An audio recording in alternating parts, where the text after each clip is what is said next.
Good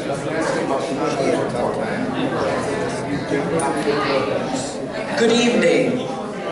Good evening. If you'll all take a seat, we'll get started. I'm Mary Huson Callan, President of the League of Women Voters of the Rochester metro area. The League is a nonpartisan political organization which encourages informed and active participation of all citizens in government. We influence public policy through education and advocacy. And we focus significant effort on registering new voters and encouraging them to get out and vote. By the way, if you're not registered to vote or if you've moved since the last election, please stop at our table on the way in. It's late for this year, but early for next. The League of Women Voters is not limited to women. Men are most welcome to join us in making democracy work for all. On behalf of the members of our Rochester League, I'd like to welcome you to the beginning of our ongoing community conversation on breaking barriers to voting in New York State. We'll be focusing tonight on issues surrounding the voting process. Our distinguished presenters are Jennifer Wilson, Director of Program and Policy for the League of Women Voters of New York State, Monroe County Board of Elections Commissioner Tom Ferrarese, and local attorney and member of both the New York Civil Liberties Union and the League of Women Voters, Scott Forsyth. We're proud to sponsor this conversation among our presenters, which will be followed by a question and answer segment. And note that you have paper and pens at your table. Please use them to take notes or write down your questions. Following that, we'll invite you to discuss 2 questions that are on your table. And then we'll ask you to share your insights here at this podium, a representative from each table.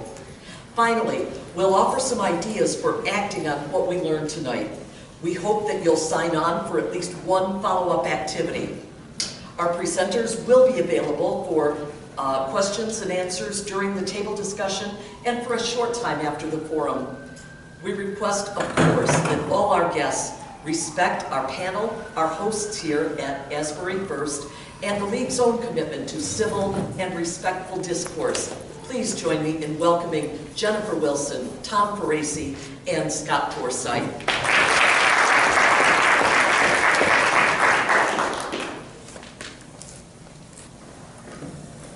So, time you go first, please.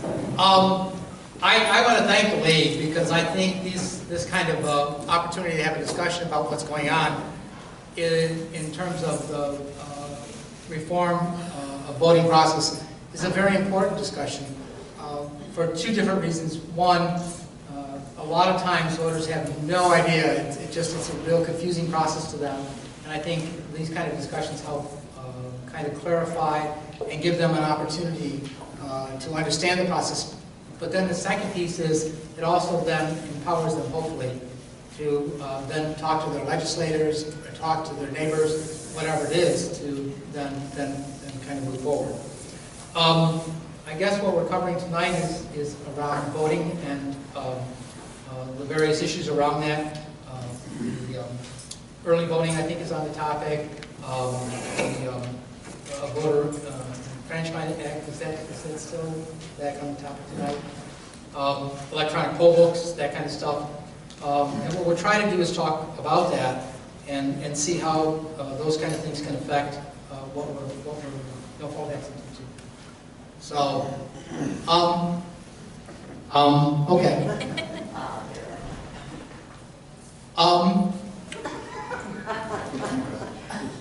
Let me describe 3 of those things. First of all, early voting.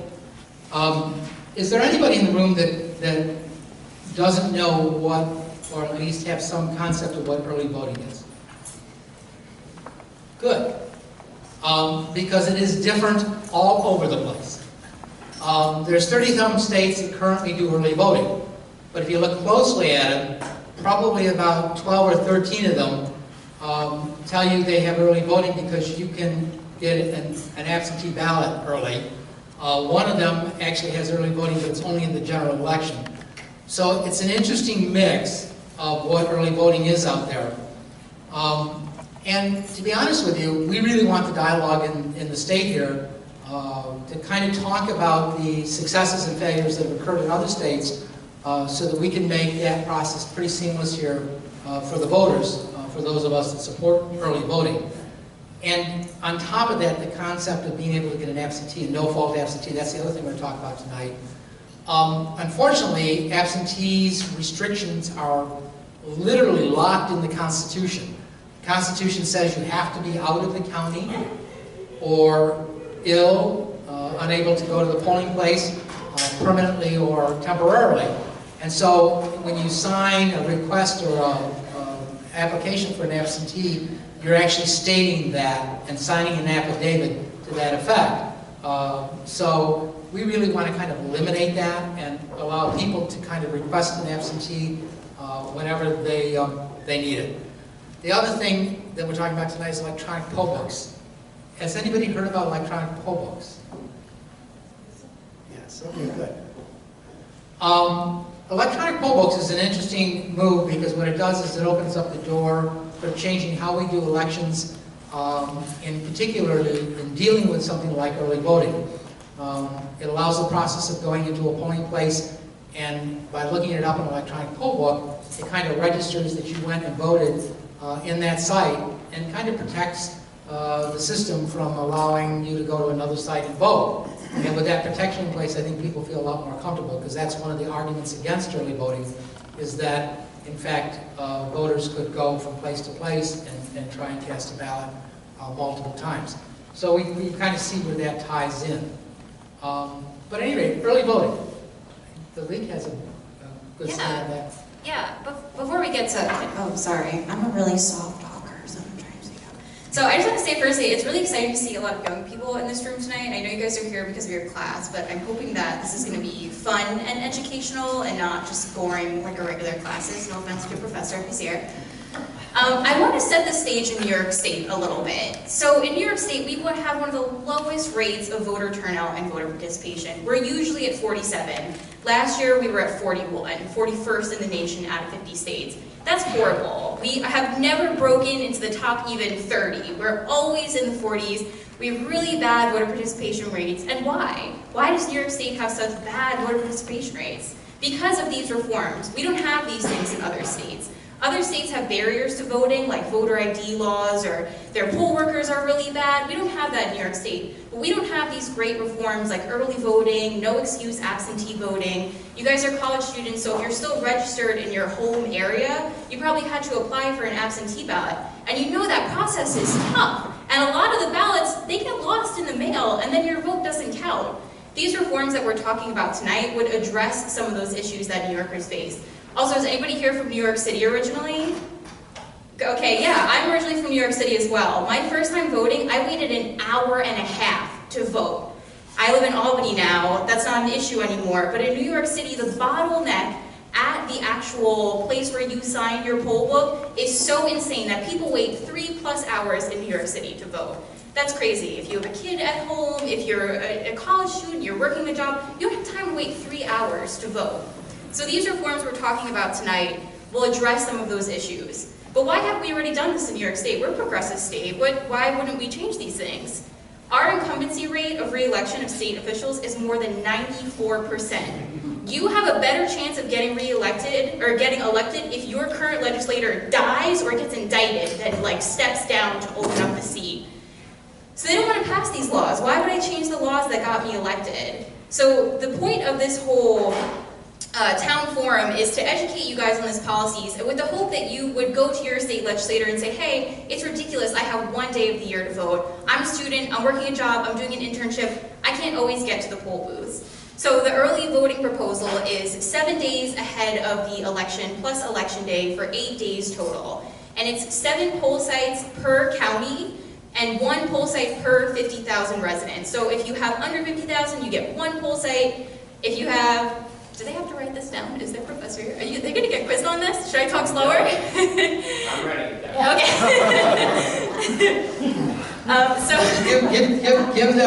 Give them a real assignment. They can go out to the state assembly or senate website, election law site. All they have to do, all they need is A, A2064. That's A2064 or S2950. And everything we say about early voting probably will be right there. It'll tell you in detail how to, what this early voting bill has. There's a nice memo in front of the bill and everything else, and it'll give you all the details on what's in the bill. So they can write it down, Yes. but there you go. So yeah, I know I'm a fast talker. Soft talker and a fast talker. But so basically, New York City, Kings County, Brooklyn has over 2 million residents there. There would only be 7 polling locations for 2 million residents. Meanwhile, Hamilton County has like under 7,000 residents. They get 1. But I mean, it's Hamilton County. Do they even need the 1 for the amount of hours they have it open? And the actual location, they get one. The actual location of these polling sites is determined by the County Board of Elections. Another thing I didn't mention that we mentioned at the last forum that we did is New York State's kind of a funky state in the way we do voting. We have a state board of elections that governs the whole state and state offices, and then we have a county board of election in a county board of elections office in all of our 62 counties, with 1 in each of the 5 boroughs as well, and then a New York City-wide one too. So every county gets to kind of decide how they do their elections to a certain extent, which makes it a little bit difficult to implement some of these laws because the actual counties themselves will be doing the implementation. And some of these have costs associated with them. The electronic poll book reform, it doesn't mandate that counties adopt this, but the bill itself does mandate that the state has these poll books ready for counties to use if they want to. And then early voting, obviously the cost of the poll workers, the cost of having the locations. If you can't do it at a school for 7 days, where are we going to do it at? Are we going to do it at Walmart? And now we got to pay. So each of these does have a cost associated with it as well, and I'm sure we'll go into that a bit more later, and I don't want to take up all the time. So, Scott, if you want to riff off what we're saying now. I just wanted to say, I was just going to go on. Oh, just hold it close. Hold it really close, okay. Tom referred to a bill from the Assembly and a bill from the Senate. These were bills that were introduced last year, when never got passed. Therefore, new session, and so somebody has to introduce new bills on the subject. I'm here representing the New York Civil Liberties Union.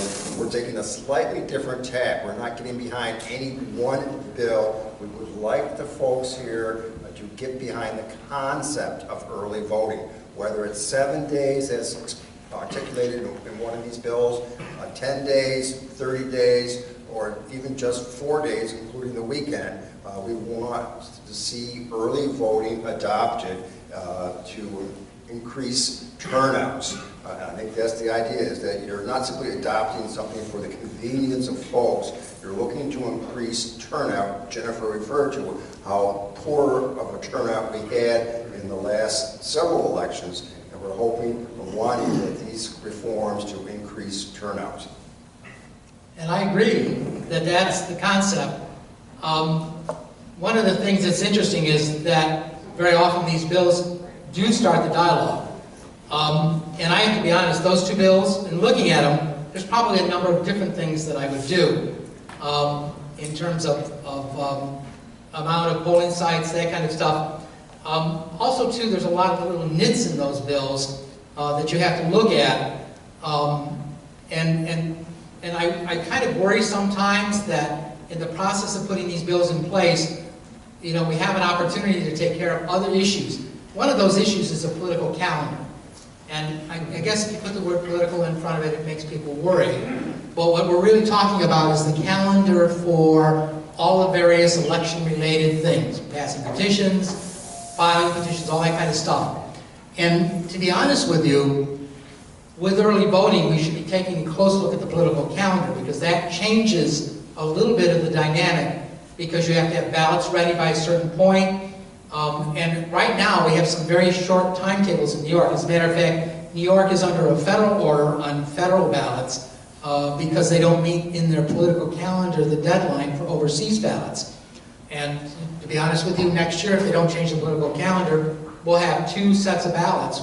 The federal ballot goes out about 45 days before the election, and then a state and local ballot that goes out about 32 days before the election. And part of what I'd like to see is if we're going to talk about these kind of things, we've got to get this discussion about the political calendar in there and making sure that we're giving enough time for the preparation of these of ballots and stuff like that. That's why very often these aren't just a slam dunk. And to be honest with you, Scott, that's a very good conversation. So let's talk about how we can get this done and what we really need to be talking about. It's important. It'll make a difference. Kind of riffing off the political calendar, if you guys voted last year in New York State, you know that we had a lot of primaries. We had our state primaries, we had our congressional primaries, we had the presidential primaries. In some areas, you had a school primary. I mean, we have a lot of primaries in New York State. That's a huge pain in the butt to turn out to vote every time there's another primary. New York State could easily consolidate some of those primaries. But because our House is controlled by the Democrats and our Senate is controlled by Republicans, they have two different dates in mind for what they want the consolidated primary date to be. And not only would this be easier for voters, it would save millions of dollars, especially in New York City, where the cost to have each of these primaries adds up to like 12 million plus every single time they have to have one of these primaries. And that money savings could be turned around and used for early voting, used for electronic poll books, used for some of these progressive things that we're talking about tonight. Yeah, and also, too, part of the concern about early voting is with all the primaries, you almost have elections going all the time. Right. And a consolidated, unified, single primary day would really eliminate a lot of that problem. And I agree with you, it would save a lot of money, enough certainly to implement something of this nature. The other thing is, what we might do is, as we're having this dialogue about early voting, we also might talk about the fact that we've had the current machines in New York State for about 10 years, a little bit more, and those machines are aging, and technology is aging, and what we want to do is maybe at the same time begin to take an opportunity to look at what the new technology might provide us. Because when you go into a polling place for early voting, kind of picture this. Let's pretend this is an early voting site, okay? And I bet you everybody in this room is not from the same district. Oh wait, you're probably not from the same town or city, and what happens is, if you were to come in here and to try to vote, we would have to have a ballot for Brighton, a ballot for Chileye, a ballot for, Clarkson and Pittsford and in Sweden, and we'd have to try to figure out how many do we need to keep here, and the ballot for the city. Oh, and by the way, Brighton has 2 different ballots depending on whether you're in a county legislative district that has a race this year or not. Greece has actually 4 different ballots depending on which ward you live in, so it gets really complicated. There's new equipment out there these days where we can maintain the paper, and we can provide voters with more assistance in the terms of processing their vote. It kind of dealing with kind of what is called a ballot on demand. In other words, the actual machine will print your ballot. After you've made some choices on a screen, you get to review it, and before you cast it, you know what's on that ballot and you stick it in a scanner. It changes everything. It doesn't rely on you filling in a little oval. It doesn't, particularly for people that tend to want to circle things or what have you, it eliminates that kind of stuff. So as we talk about early voting, if we could also include in the dialogue looking at equipment that kind of will facilitate that or make that a little bit easier, that would be a good thing too. So now we're beginning to kind of formulate a plan of how we approach this whole subject. So Tom, earlier we were talking about this very issue, and you said that you're already having a conversation, or will be having a conversation with the folks in the county administration. So tell us a little bit more about that, in particular the costs. How is this new technology going to be paid for? Well, Monroe County has always been what I would hopefully term a progressive board of elections. I don't know if everybody agrees with that, but we do get some accolades for that occasionally. What we've been looking at here in Monroe County is we know that the end-of-life equipment is coming, and so what we've done is gone out and priced new equipment and have begun to turn around and try to understand what that cost would be. We know that it's going to take some time working its way through the legislature. Even if the Constitutional Convention were to pass and people were to go, boom, we're going to make this happen, you're still talking 3 or 4 years. My thinking is that we have to kind of plan for wherever it is we're going. You just can't sit on your hands and 3 or 4 years from now go, oh, yeah, okay, let's do that.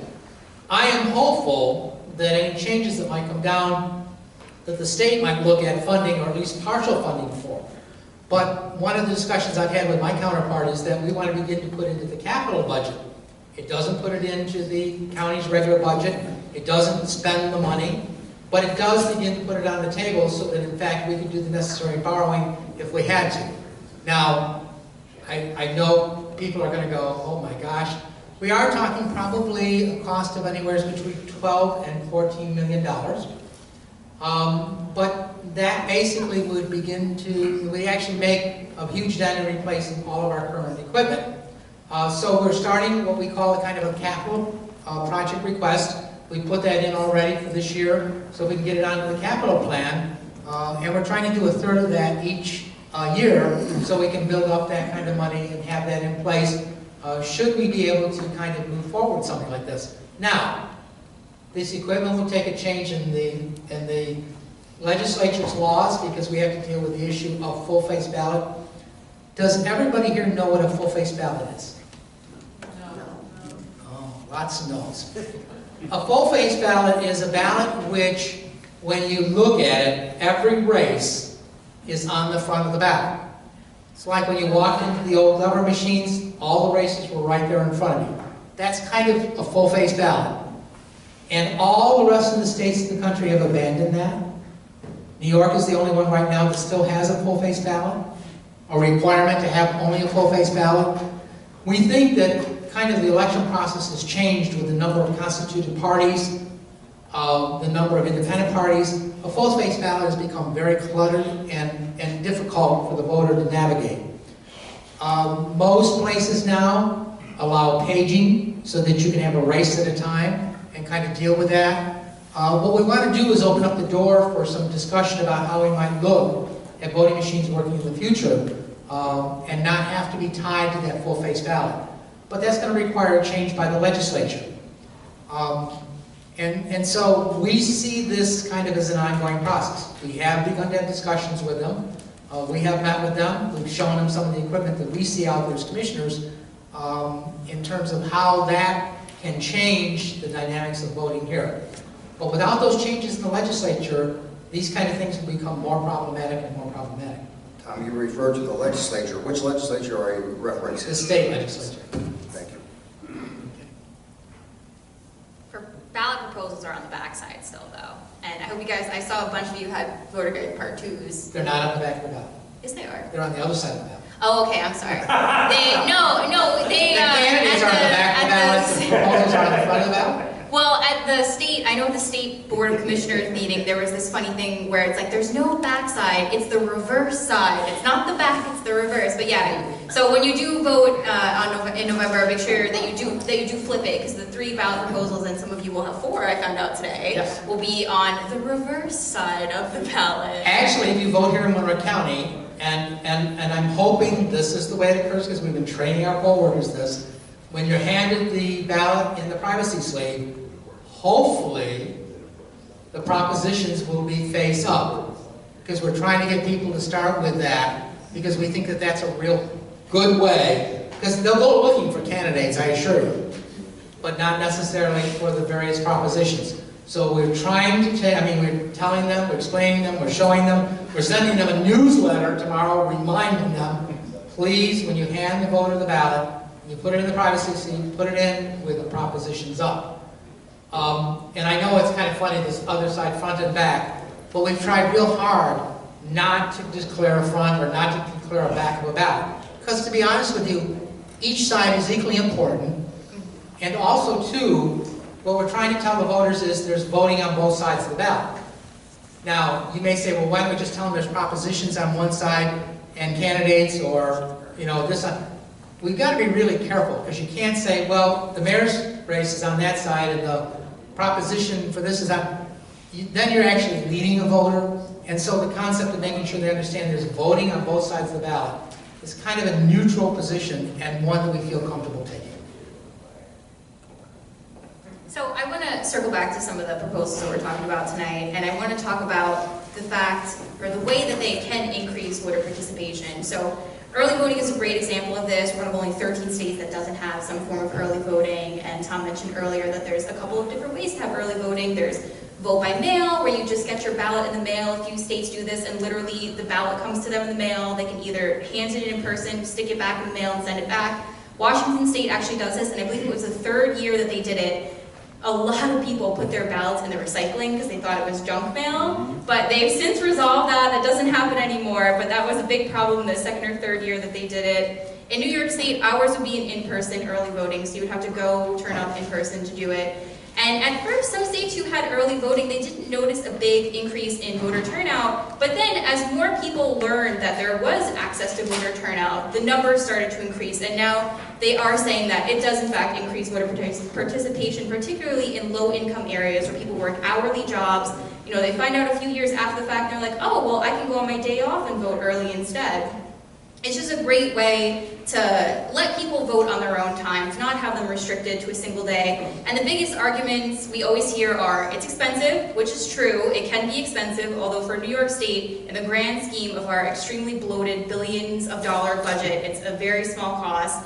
And then the other thing we always hear is that a lot of legislators feel like there's some sort of civic responsibility around Election Day, and that, oh, you shouldn't take for granted that you have the right to vote, and it's your responsibility to get to the poll booths.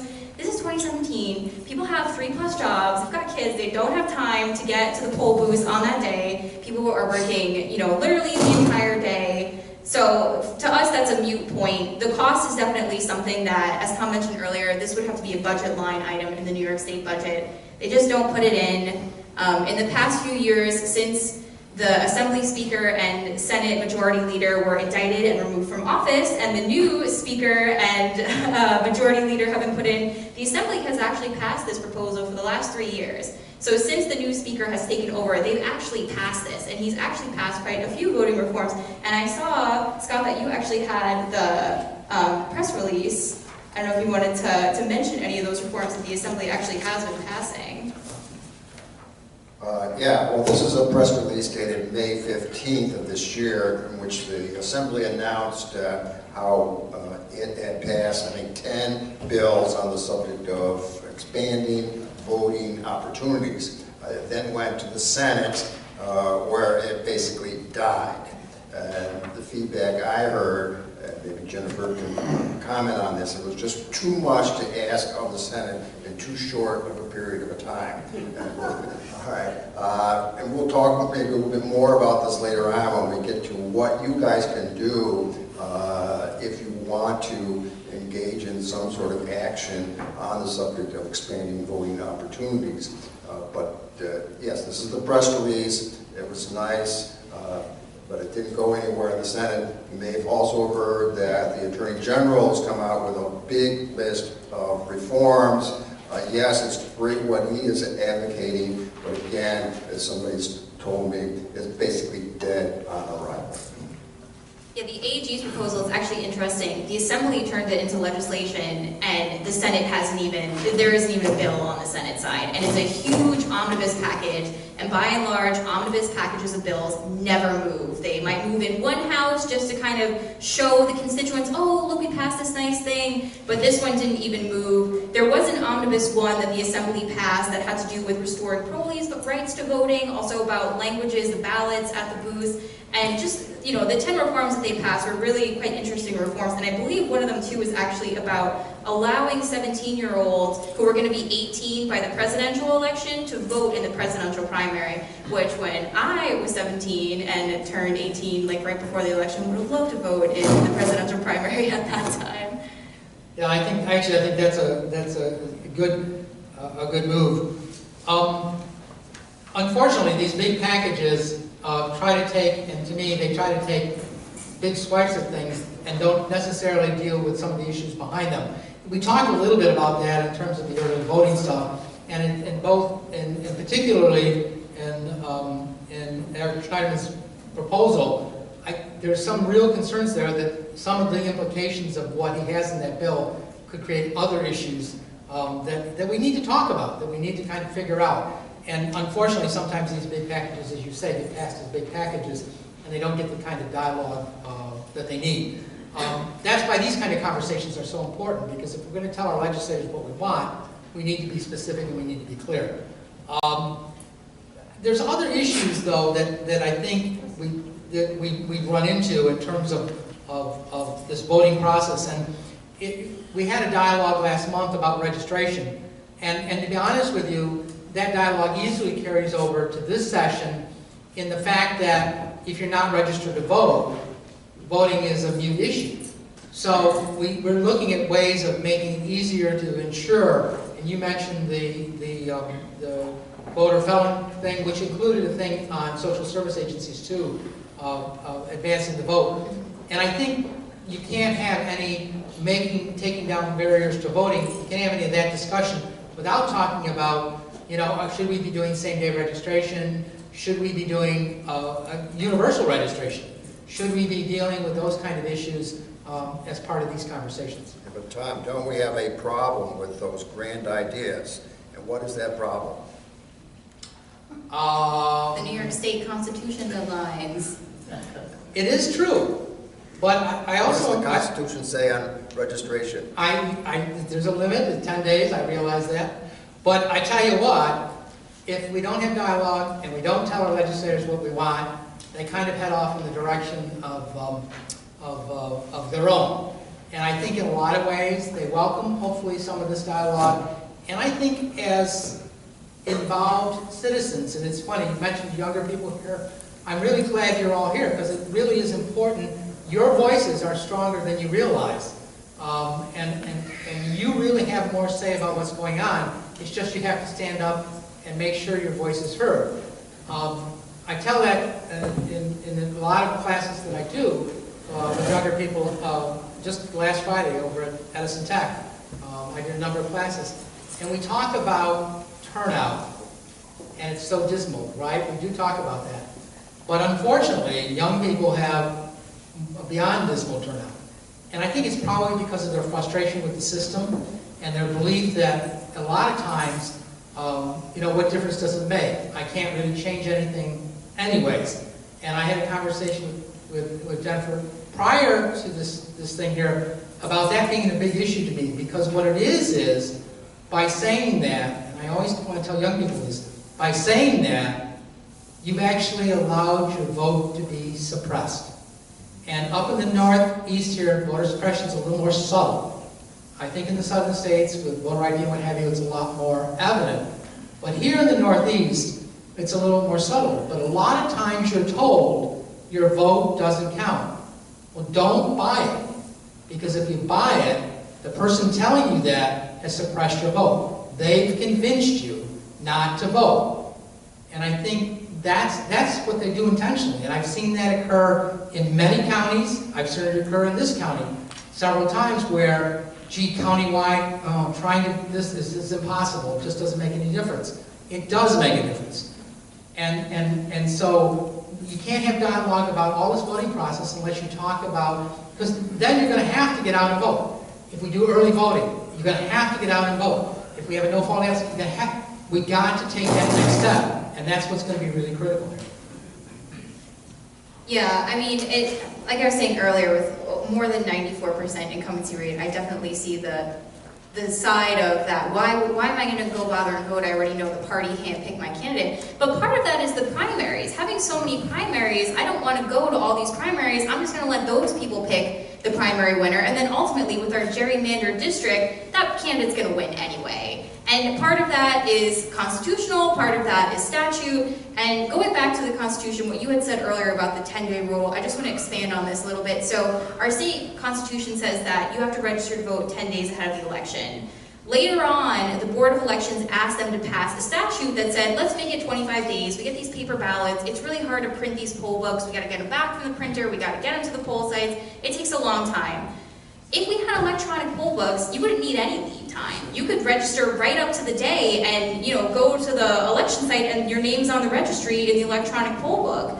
But it would be a constitutional amendment that would have to remove that 10-day rule. But this could address a lot of issues with automatic voter registration, issues with early voting. All of these things could be addressed if we could remove that 10-day rule.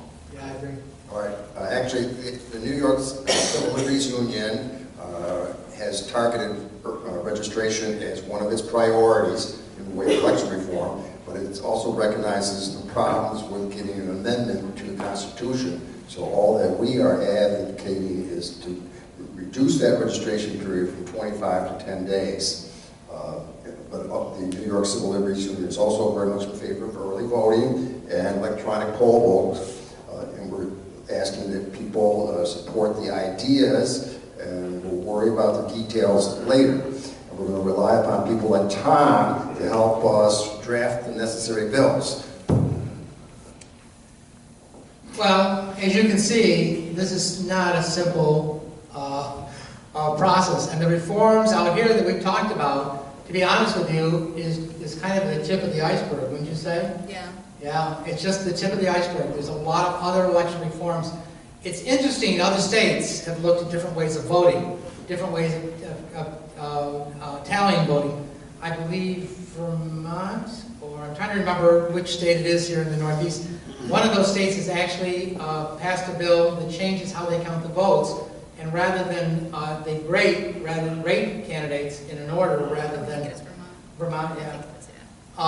Rather than just a simple, getting a simple majority of the vote. And so when we begin to look around, there's a lot of things we can do that would change it. But I think what Scott's trying to say is we need to probably focus. We need to probably focus on some issues that can get the ball rolling, that can get more turnout, that can kind of get an opportunity for us to pick candidates that are going to support the kind of issues that you want to support.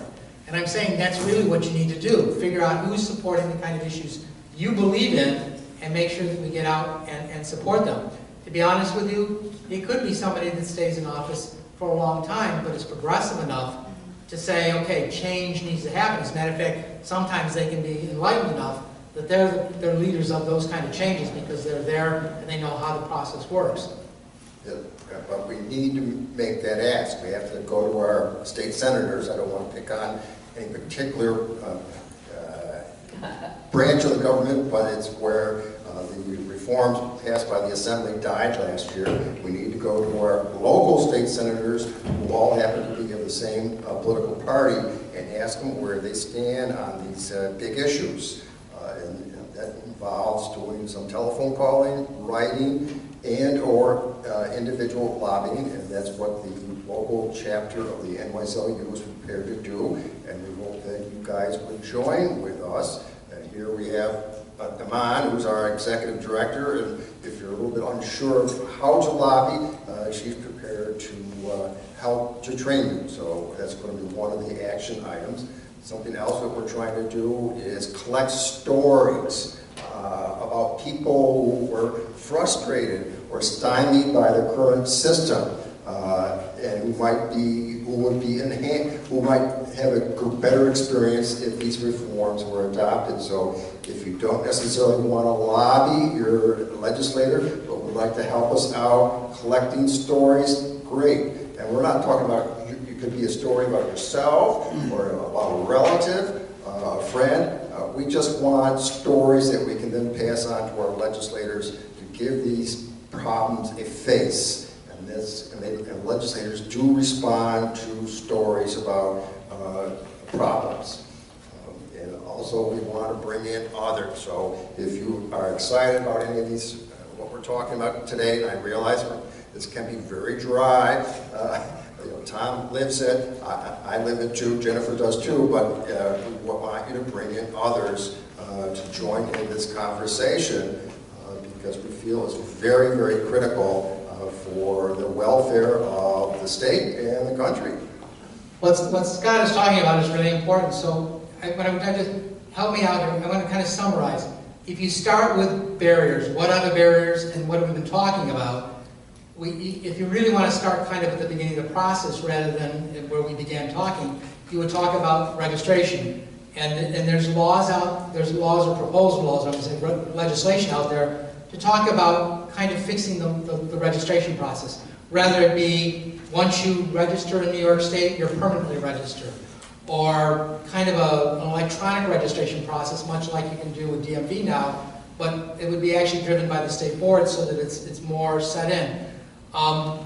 Being able to register many different ways, making sure that when felons come back in the community, they have the opportunity to register right at that time, because a lot of them think they can't. Or people who maybe are dealing with social service agencies and the services there, they have an opportunity to get registered through that process. And again, you know, an electronic process would be very helpful in making that happen, and it would assure the process. Okay, now, registration, next. The poll book used at the polling place. We talked about electronic poll books, and here's some of the benefits of that. And you can see that that would allow later registration. It allows us to put names literally in the poll book. We could, if they're electronically connected, we could literally put them in the night before the election, or the morning of, if we did it early enough, of course. And so that's the next step, getting those registrations out to the polling place. An electronic poll book would help immensely on that. We talked about, and it'll throw in here the concept of no-fault absentee. I realize it needs a constitutional change, but that would allow people, if they chose, to get an absentee ballot anytime. And frankly, that would probably be up to 30 days before the election. Then we kind of go into early voting. If we mentioned the 8 days, we mentioned the number of polling places. By the way, 7 is not the maximum you can have. If commissioners decide they need more than that, they can do that. We talked about early voting and actually talked about as many as 15 in this county. So you can see what our thinking is on that kind of stuff. But early voting then is an important next step. We have the electronic poll book. People, if they need to vote early, got no-fault absentees. People got in the book because of registration, and now we're into the early voting process.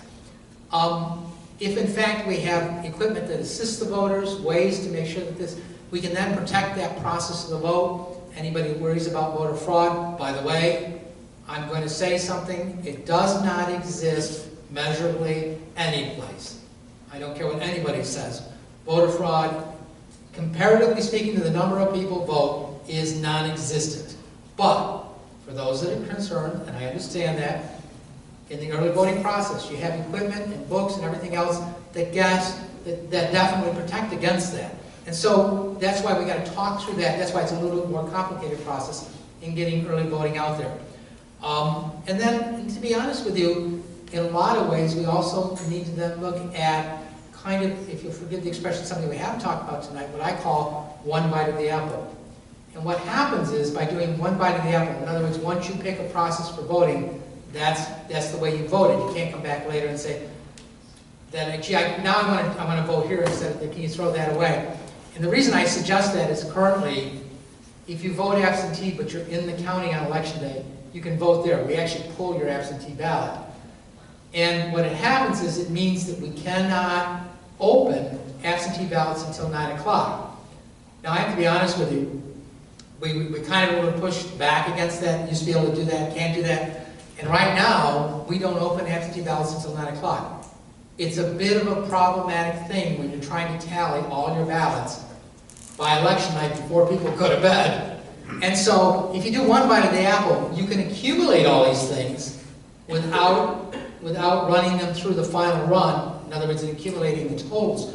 But what happens is that now we have a process in place from registration all the way to reporting the tallies on a timely manner that would really work.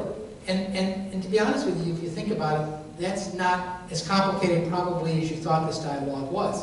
There's a step-by-step kind of process to get there. Did I miss anything? No, that was a nice wrap-up, but I feel like we still have 10 more minutes. Oh, we do. I want to go back to the voter registration, because we did this one last time, but something actually happened this summer. The governor had an executive order that all state agencies were mandated to prompt people who come in for applications for any sort of ID, for any sort of a fishing license, a hunting license, to ask them, are you registered, do you want to get registered, and also to have it on their websites as well. Which sounds great, except the main people who are left out by our DMV system are people in the city, and those people are not going in for hunting and fishing licenses, so they're still left out of the whole process. And And the other thing with that is he was supposed to have it live on the website. It's not him, but the agencies by like last month or by August, they're still not live. So you still can't vote online, or you can't register to vote online with all these different agencies. And most of these agencies have not even received training on registering people to vote. So the governor, love him or hate him, he tries to do things, he said he's going to do things, he doesn't really follow through, but that is something that was put on the table. Maybe it'll be fully implemented by January. I believe it was supposed to be by August, but that's something. And then I just want to say one other thing about electronic poll books. I know that one's kind of it's even taken me a long time to fully get my head around electronic poll books. About 33 other states do have some, either a pilot or fully use electronic poll books. Here in New York State, we actually had a pilot in Orange, and then one in Cattaraugus County. There was a couple of others. And Onondaga are the three I know of. I think there's one more I'm missing. But they did pilots, and they worked really, really well in New York State. They just made it really, really quick. And our electronic poll books, the ones we use, were offline. So I know cybersecurity is a huge issue. The State Board of Elections, it's their #1 priority and concern is cybersecurity. We didn't have hacks this past election cycle, but we did have some ransomware freezes, which is essentially a virus gets into the system and it freezes the system and says, pay me money or I'm going to delete all your data. And they were able to get ahead of those, and so they didn't lose the data. But I mean, these were serious breaches that thank goodness they were able to get ahead of. So cybersecurity is a big concern, and that's part of the concern with our aging ballot infrastructure. Luckily in New York State we have paper ballots, so we have a way to check all of our ballots. Some states don't even have paper ballots, so if there was a hack, there would be no way to double check all of those ballots. But our electronic poll book proposal would be offline. There wouldn't be a risk of hacking. It would just be the book would be there. You could take them back and update them at the end of the night to say this person voted, this person didn't, and you'd be able to check, oh hey, you know, Sally Mae voted at this site and she voted at this site today. Okay, well one of these has to be invalid. This is, you know, a court challenge now. So I just wanted to mention that because that's the question that we always get is, well, isn't this susceptible to cyber hacks? And they wouldn't be in New York State. And well, and I'll be honest with you, we understand that. But we would like to see at least a one-way feed right. For these poll books, so that in fact we could track during the day people who went around to vote. In other words, once the poll books have been downloaded and once they are set in place, only during the day could you load up. In other words, it's a one-way road. It can't come back down into the poll books at the polling site. And we'd like to do that so that people can't go from polling site to polling site and vote in one site or another site or another site.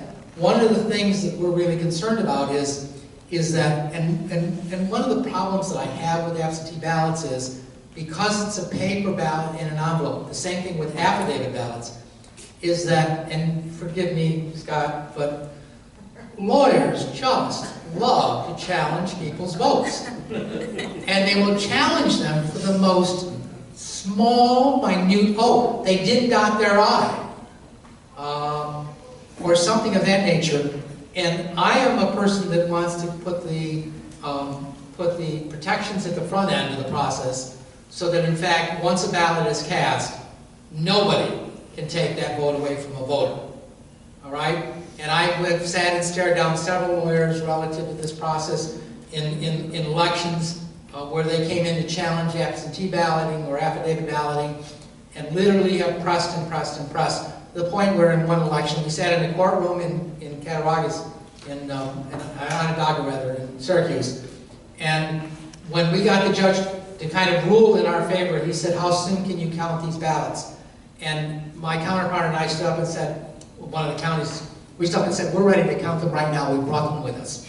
They're in the sealed bag, we'll do it right here in the courtroom, and we did.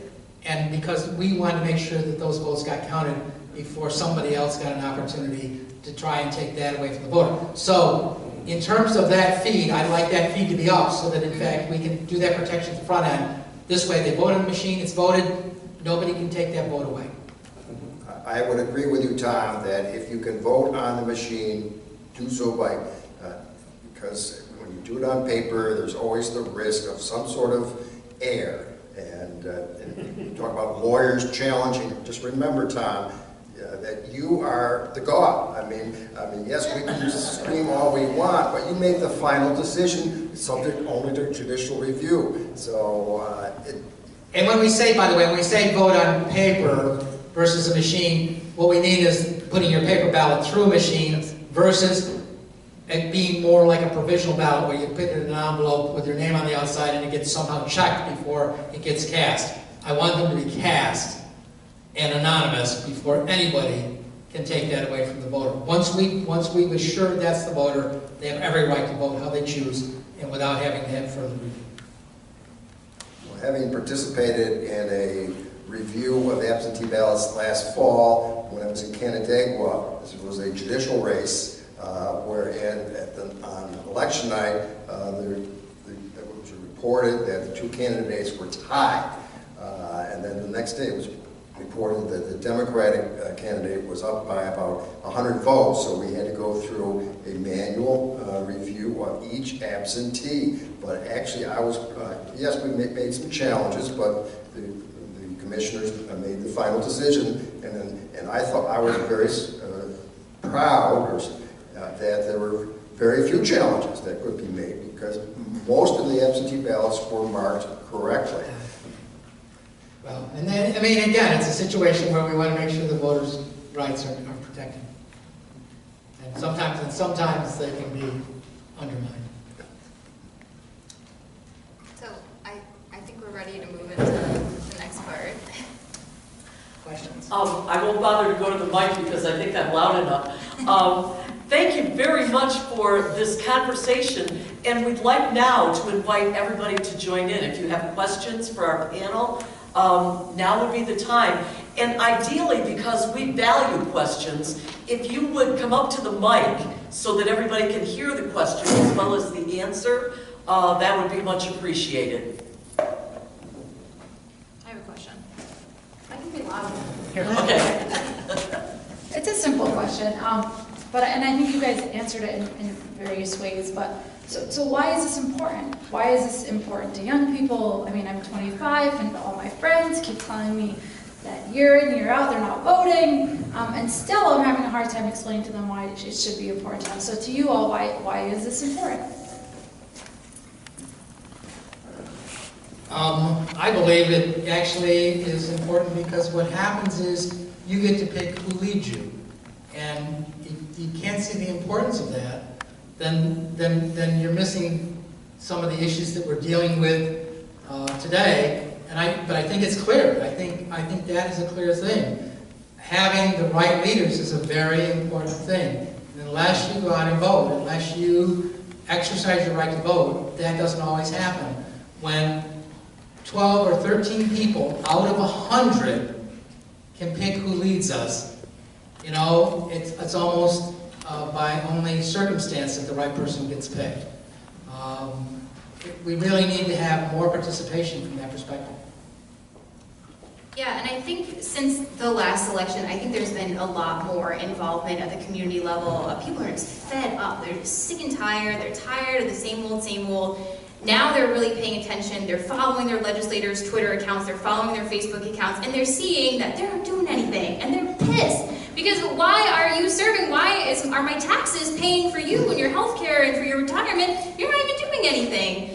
I mean, we definitely are seeing it in Albany. There's been a lot of rallies, a lot of protests locally, and it's just so important. And these reforms really are the cornerstone of getting people turned out. Because when you're in New York City or you're in a big upstate city and you've got to wait an hour to vote and you've got a million other things going on, you don't have the time to wait. And it's such a simple thing, and it has such a huge impact. And same with no excuse absentee, especially for you guys who are in school. If you want to vote back in your home district, if you're going to go home after you graduate, it's such a pain to get that absentee ballot. And the deadlines are really weird, and if you don't turn it around quick enough, it doesn't get there in time, the post office loses it, there's no way to check. I mean, it's just really ridiculous that we have to go through all of these hoops and barriers to exercise our freedom to vote and get these lazy people out of office. Very good, Jennifer. I would just add that the right to vote is grounded in the First Amendment. And it was our ancestors, our founding fathers, who put together the Bill of Rights. And they did so for a reason, because these rights were being denied them by the British. And I think it's just important that we carry on that tradition of exercising those rights. Don't let them fall by the wayside, because, as Tom indicated, somebody else will exercise the right to make the decision for you. And then you just really can't complain, in my opinion.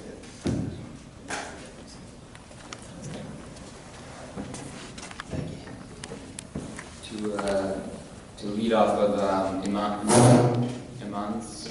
comment about having a hard time getting people, millennials, to engage in the political process, I'm wondering, I'm 31, and my civic education in high school, Greece Athena, class of 04, consisted of the final quarter of my senior year, the PIG class, participation in government, which was pretty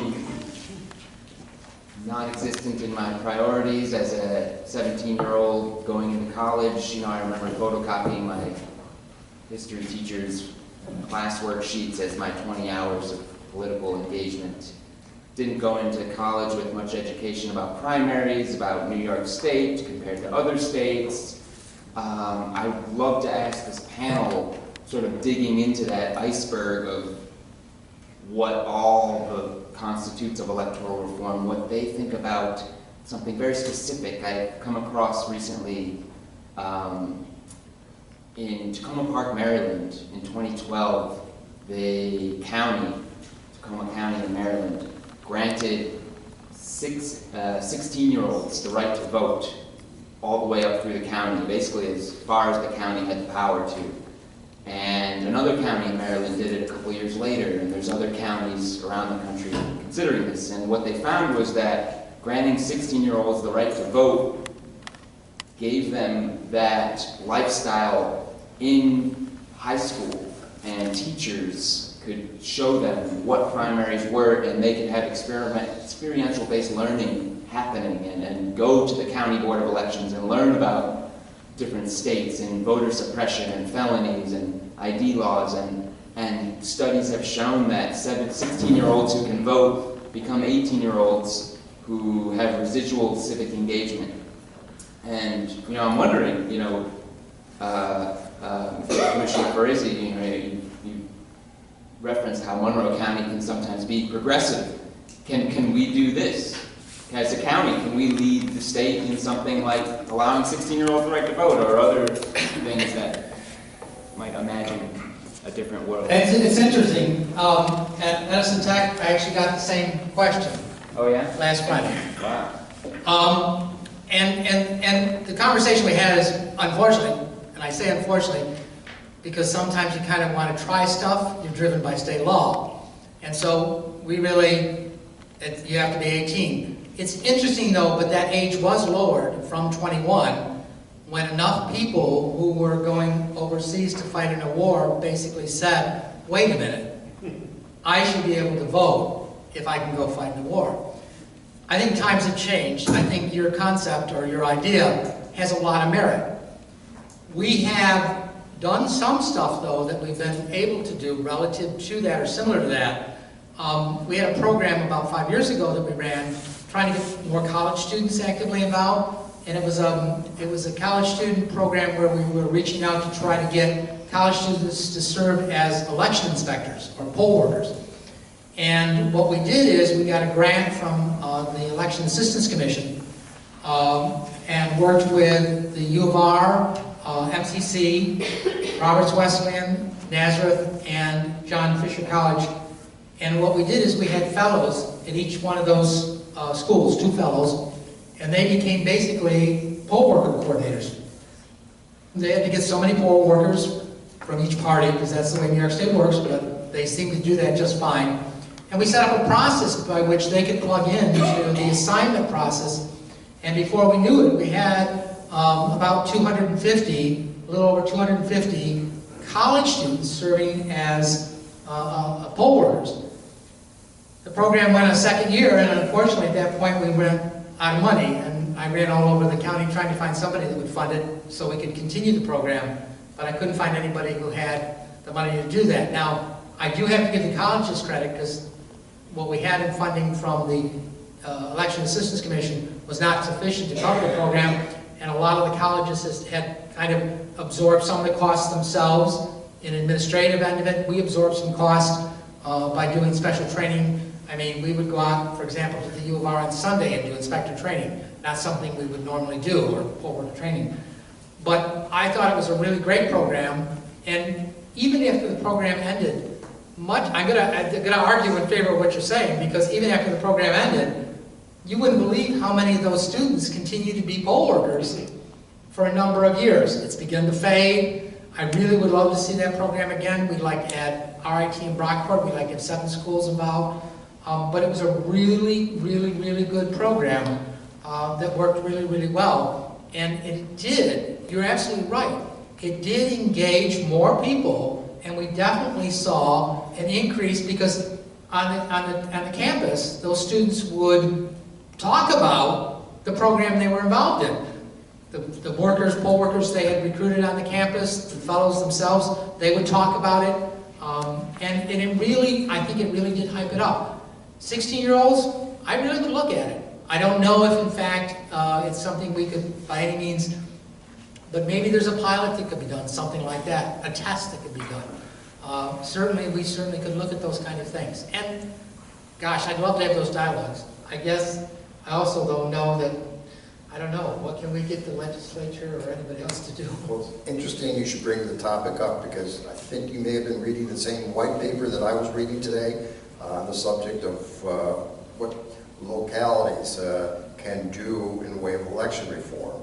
And no, because my white paper came from the Constitution Society, and it said that there were, I think in Maryland was 2 cities that did this work, not counties. And the white paper went on to talk about other locations that were expanding the franchise to not only youths, but non-citizens and the like.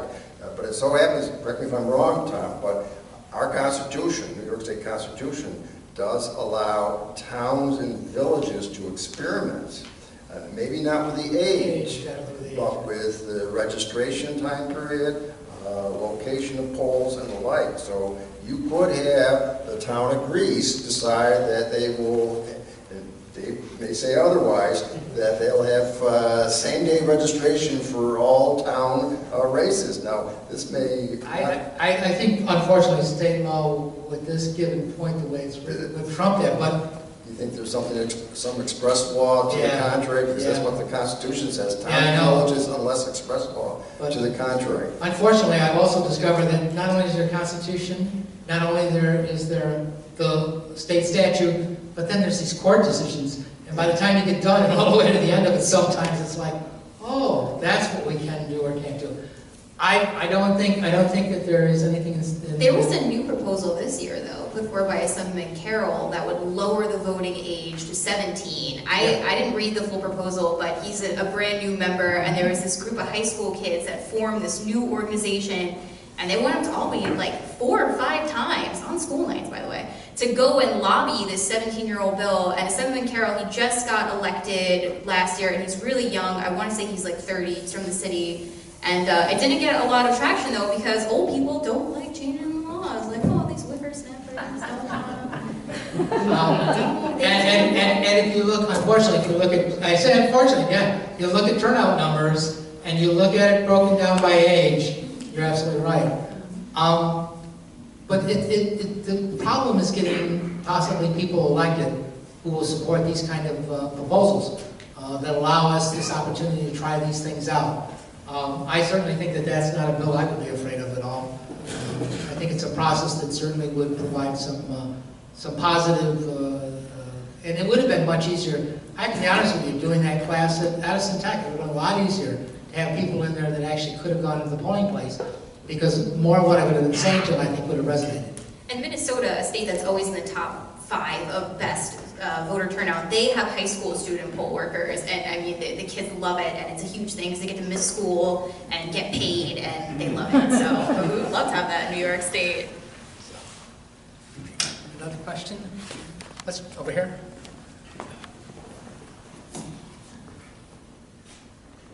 Well, I think that early voting is in many ways a good idea, and might increase turnout, and it's a big convenience. Sometimes things happen shortly before the election. A classic case of that was, I think it was in Montana, where a candidate slammed a reporter to the ground the day before the election, and I think over half the voters had already voted.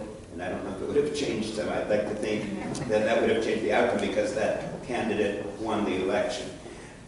So what, what can be done about a situation like that if you have early voting? Is there a way you can still vote on the actual day and then have that earlier vote a no, or what is the solution to this problem? I understand those kind of things, and frankly, that's one of the reasons why, although I do support early voting, I don't support 30 days or 45 days before the election. I think the 8 to 10 days is a reasonable time. And I'm going to say that there's always going to be some issue confronting us, and that candidate doing something that would change the vote, it may occur 2 days after the election. It's going to happen at some point. If you minimize the early voting, say in 8 or 10 days, and that's one of the reasons why I support that kind of early voting, is that you've actually closed the window down to that just amount of time. I know exactly the incident you're talking about. Who knows if it would have changed the vote or not, but that could have happened 2 days later. It could have happened, after the vote. It's a window, and it's kind of a risk we take. Democracy is a risk, and trying to get the most number of people to vote. I'm going to tell you, trying to get people registered, trying to get the most number, the most people out to the point, that's a risk. It's a risk we're always going to take. But I think it really is worth that risk, and it's worth the effort to kind of try to move that kind of stuff forward. I just remembered something that happened, I think it was last year or the year before, where a candidate got on the ballot that was dead, and people voted for him and he won, and I think they had to do like a re-vote or something. So did they, or do you know what they did? We actually had a candidate who was on. It was a very difficult situation here. It was complicated, unfortunately. We had a candidate that committed suicide. Oh, that was a different one. I was thinking of a different one. I forgot about that one. And proceeded to win the election. Yeah, I forgot about that. Okay. Common, apparently. They had to go through a whole designation process or what have you, and unfortunately, it was such that in fact the party got to actually pick the candidate instead of the people in the primary. But again, it's that kind of stuff that's a risk when those kind of timetables are there. But I don't know. Did you have anything, Scott? You mentioned risk, so I just want to know, you mentioned consolidated primaries. Mm-hmm. Why not open primaries?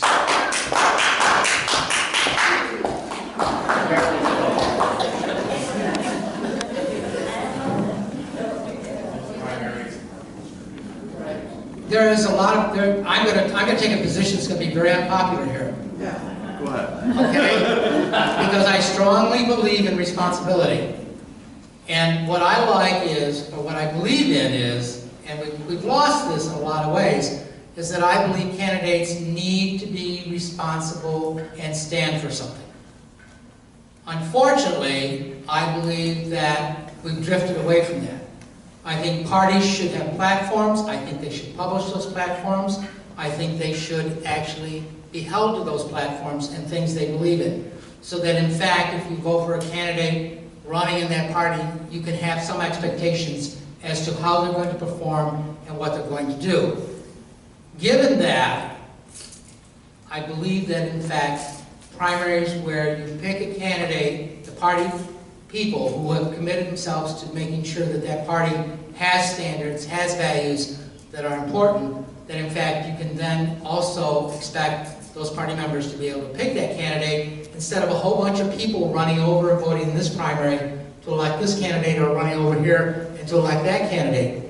The other thing that I really strongly believe is a problem in New York State. Until we do away with fusion voting, what will happen is party lines will get rocked. And you may say, well, what does that mean? That means that no longer will the independents, working families, Women's equality, reform, conservative, independent, green. No longer will those parties be able to put forth candidates. Now, to be honest with you, the Green Party is probably the only party that does real candidates, and I'm going to acknowledge that. I have a whole different reform agenda about how we deal with constituted parties, how they become constituted, how many votes, and you're going, constituted? What's he talking about?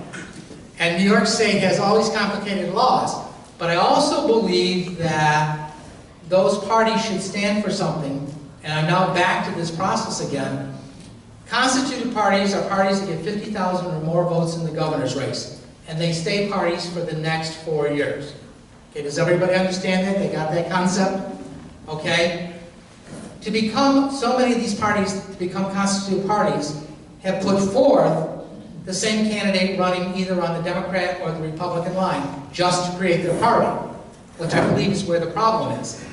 They need 50,000 votes. My concept in election reform is I'd lower that to 20,000 votes, but you got to get there with your own candidate. Now somebody may say, oh my gosh, we'll have millions of constituted parties now.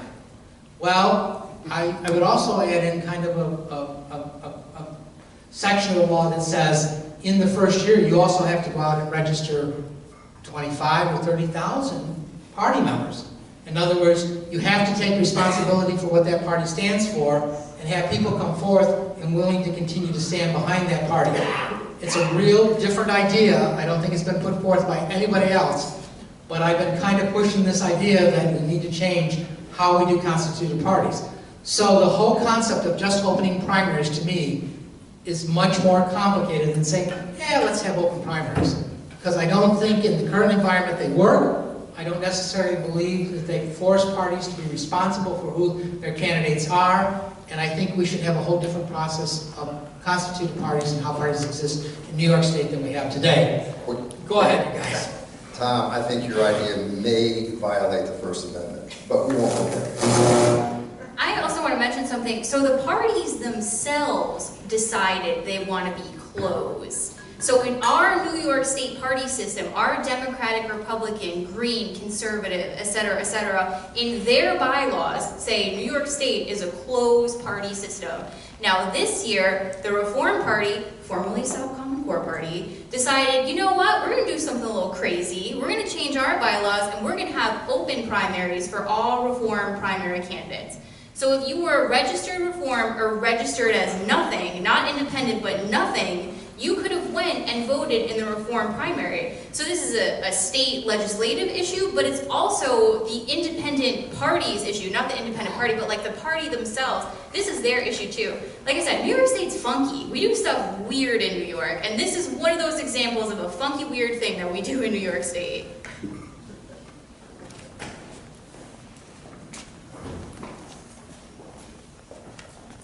So I was wondering, and I'm sorry to bring it to bad short-term memory, so if you mentioned it, it might have gone out the window.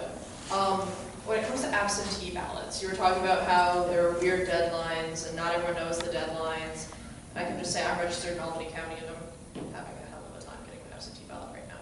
But like, would it still, like in the terms of New York State legislature, would it be plausible to try to reform the absentee ballot system to make it easier for people, you know, on college campuses, especially those who don't know that they can register their college address as their voting address, to make it easier to not just have a system where you have to get your ballot mailed to you by the County Board of Elections, and instead have, because that can take forever, and instead have some sort of electronic registration system or recurring registration, not just for people with permanent disabilities, but recurring registration for people that can verify that they will be in the place where they want their ballot sent for X number of years or something like that.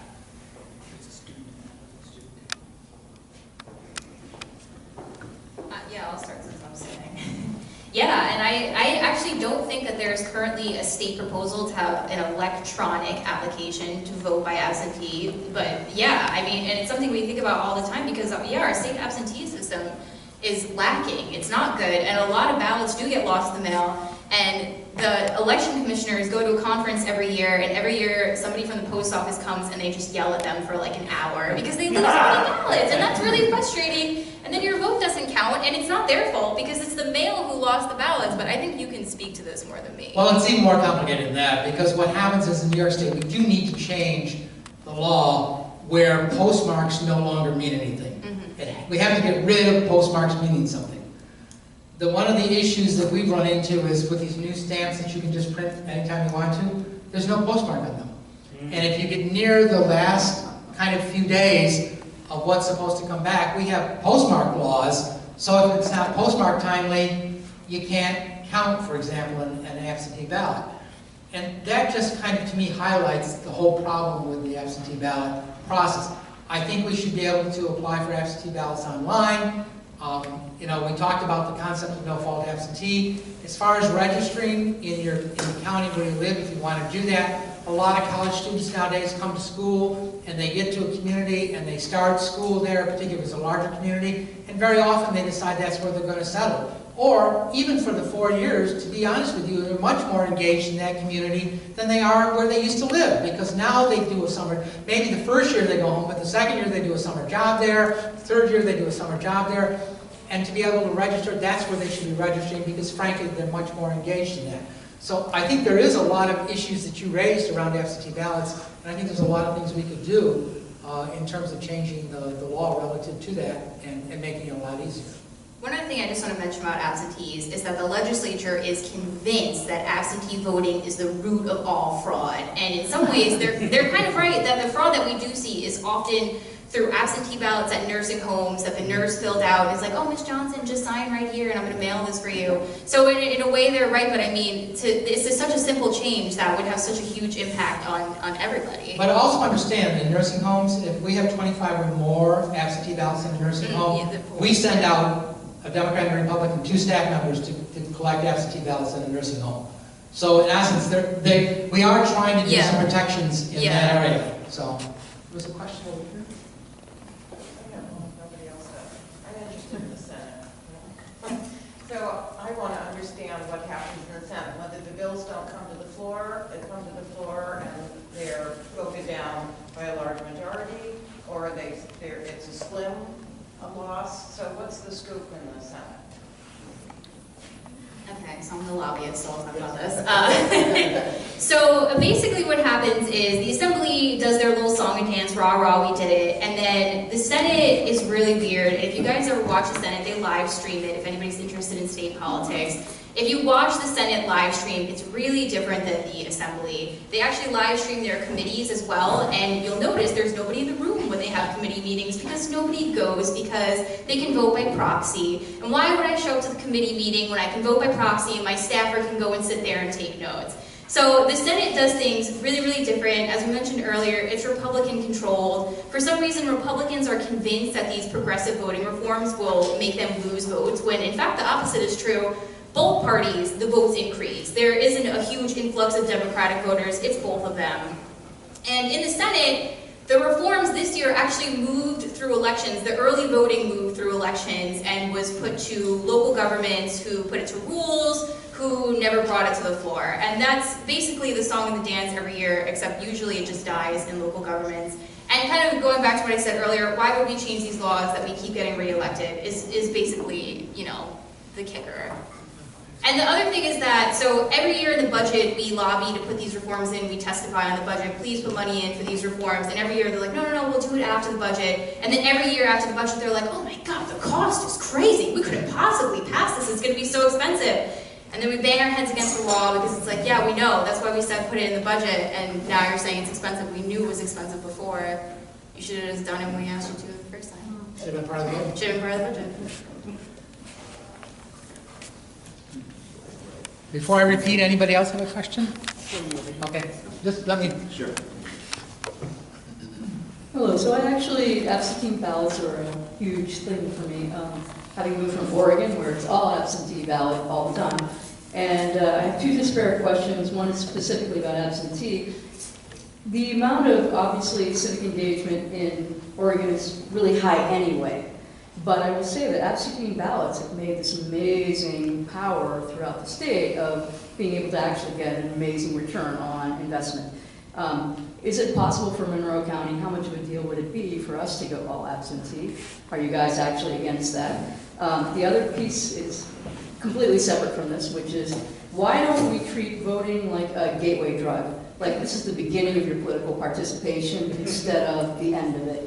We send out voter registration forms, and when we send them out as if you've got 1 day of power in 4 years. You're driving the car today, and everyone's like, yeah, but after that, I've got all of these other days where I don't have the keys anymore. And I've elected somebody who is a stranger who does it poorly. How do we make this a gateway to say, and make your leaders accountable every single day after you voted for them? It gets a lot more engaging. I think it's a lot more exciting to show up for voter booth if you know it's the beginning of the rest of what you do. The answer to the absentee question is the state law would prohibit us, state constitution and state law would prohibit us from doing what you're suggesting. No, we can't just up and do that. So that's the key. My logic is let's do universal registration, then you don't have to worry about it. Everybody's registered from day one, from the day they're born. Okay. And then that kind of takes care of it. As for the second part of your question, yes, we need to hold our legislators accountable for their actions. So again, don't wait every 4 years to ask questions. You need to ask questions from day one through day whatever it is at 4 years. So you need to be engaged. I'm sure you've heard that before, but you need to write, call, lobby, do whatever's necessary to remind these folks that they are there to serve you and not the other way around. Yeah, and I mean, this is something NYCLU and the league we try and do, but it's tough, especially in New York, we're one of the most corrupt states in the country. Us in California are always the top two. 33 legislators have left office or been indicted in the last 10 years. Like, that's crazy. That's crazy. And that's just state legislators. That's not locals. The locals, the number is really high too. I mean, we're a corrupt state, and when they think about getting involved, they're like, my guy's just out there. He's just getting dark money under the table. Like, he doesn't care what I think. I'm not big tobacco. I'm not a big company or corporation. So, no, I wish we could do it like they do in Oregon. I wish. Just a note on that. If more people got out to vote and more people were picking who the leaders were, and if more people understood the reforms like you guys are here tonight, yeah. I just wanted to add a comment to what you said before concerning, in answer to the question about open primaries. First of all, wouldn't that open it up to the risk of hanky-panky? Couldn't another party tell its members to go vote for the weaker candidate in the primary of the other party, the one they think that's going to be easier to defeat? The other thing, just as a matter of principle, a party, I think, is a kind of association. Like if you were voting for the officers of your congregation, your church, your synagogue, your mosque, you wouldn't want people to vote who are not members of your particular congregation or let alone of your religion. Or if you were a union member, you wouldn't want the management to be able to vote in your union officer's election, and so on. So I don't think it makes sense to have primaries, and there's the risk of the hanky-panky, the deliberate hanky-panky on the part of the opposing party that wants to face the easier to defeat candidate. Okay. Thank you. There was a question over here. Where? Right here. Oh.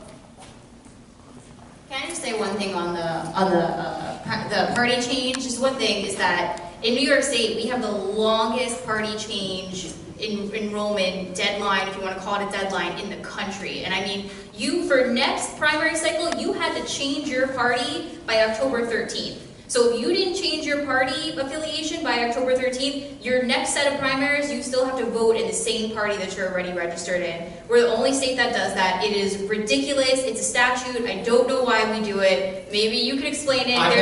My comment is to be, when we get rid of fusion voting, then I'm more than happy to talk about really lowering the party change time frame. But as long as fusion voting exists, when party lines become something that people are willing to deal for, particularly the minor parties, this concept of bouncing back and forth to steal those party lines is just, to me, is they provide too much.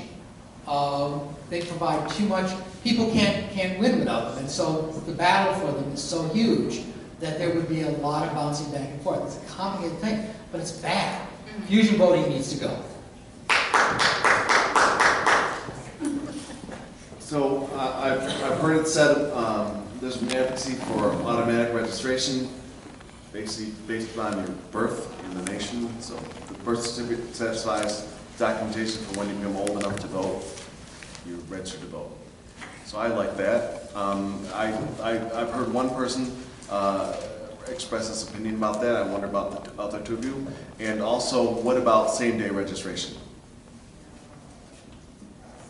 So the automatic registration one, I will say that we talked about this one at the last forum, and 9 other states do it. It works well for them.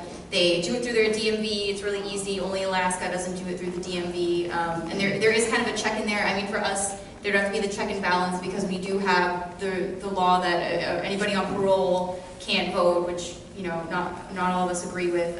We're in favor of it. We think automatic registration is great.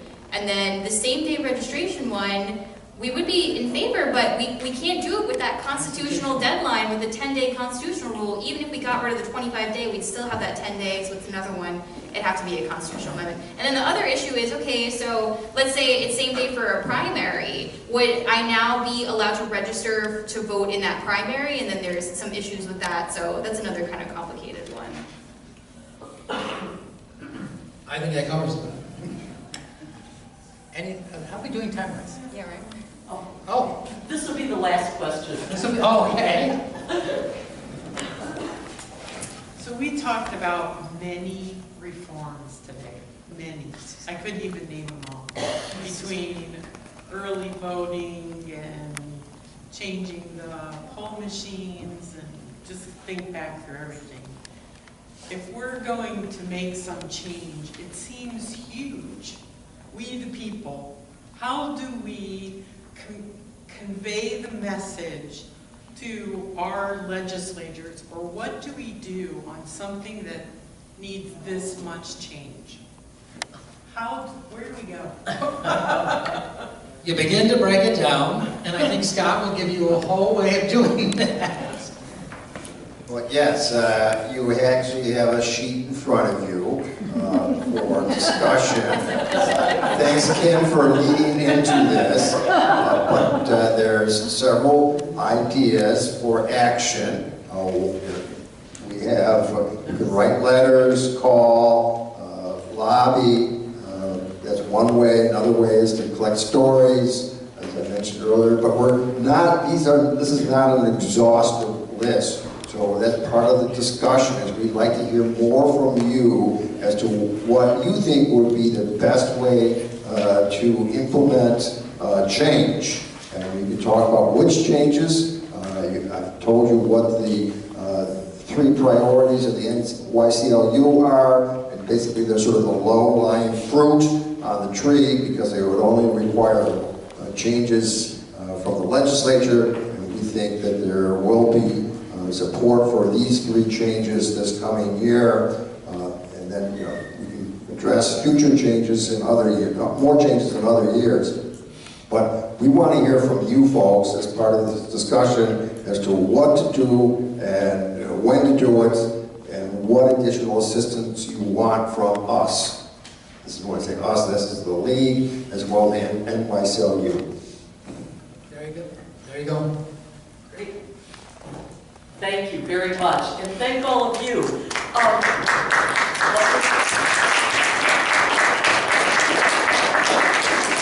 Scott just gave an ideal instruction. There's a sheet of paper on your table with 2 questions. We'd like you to discuss and take notes. If you would, select somebody from your table to come up and report to the group so that we all kind of get the benefit of each table's discussion. Basically, it's what did you learn tonight and what will you do with it? We have some suggestions, as Scott just mentioned. There are 2 other sheets that offer some possibilities, but you may have others, and we're very interested. So if you would, take about 15 minutes, answer the 2 questions, and then we'll invite 1 person from each table up to share. Our panelists are available during your discussions. If you have other questions, please feel free. And we'll pick up again in about 15 minutes. Thank you.